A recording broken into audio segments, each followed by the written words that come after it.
was a beautiful day. I was out with my friends, and all of a sudden I had a weird sense that something was wrong. This was very concerning to me because I had recently just got a 7-month-old puppy named Aspen. Because of this, I decided to go home, and I walked in the door, and I saw cheese everywhere.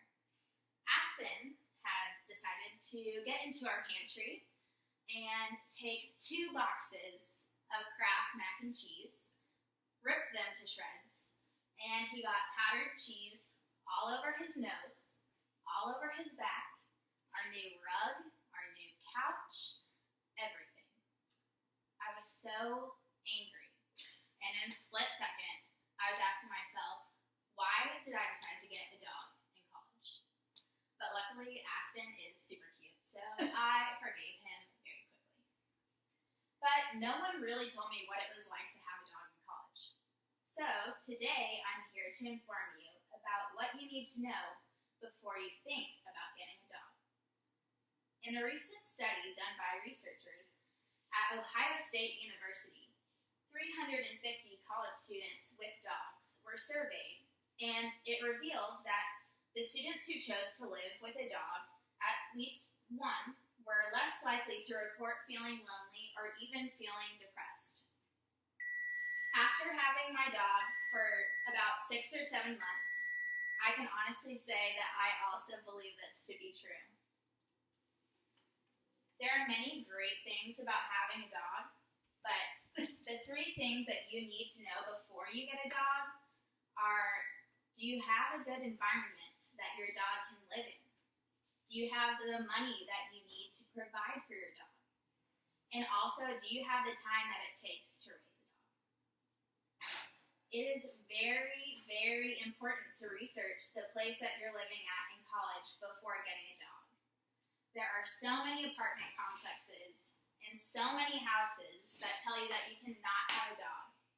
And if they tell you you cannot have a dog, do not get a dog anyway.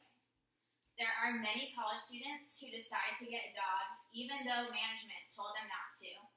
And of course, management somehow figures out that you have one and will either evict you because you broke their lease agreement or ask you to immediately get rid of your dog.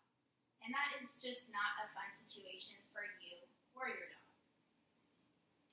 After you find out if your place allows dogs, you need to figure out if your place has enough room inside and outside for a dog. It's so great to have a place for your dog to run outside in the grass and go to the bathroom because it is such a hassle to put your dog on a leash and take him somewhere else just to get him to go to the bathroom. The other very important thing you need to know is if you have enough money for everything that your dog is going to need.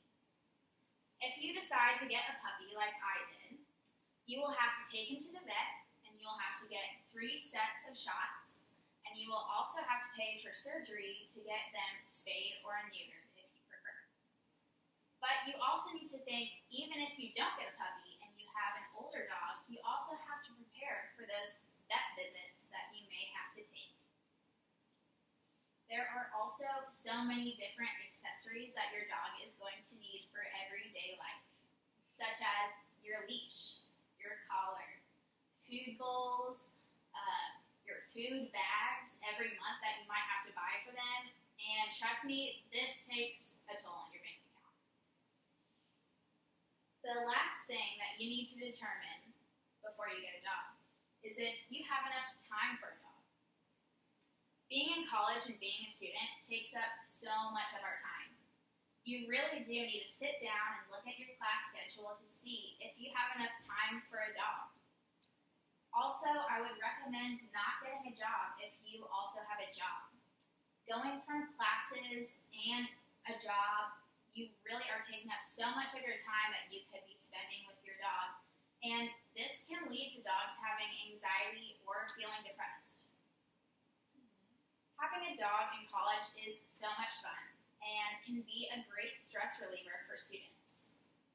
Although there are many benefits, you need to think through this decision so you don't have to give the dog away later because you weren't prepared. This past week, I was looking on Craigslist for just certain things to buy, and I realized that in certain college towns that most of the things for sale were dogs.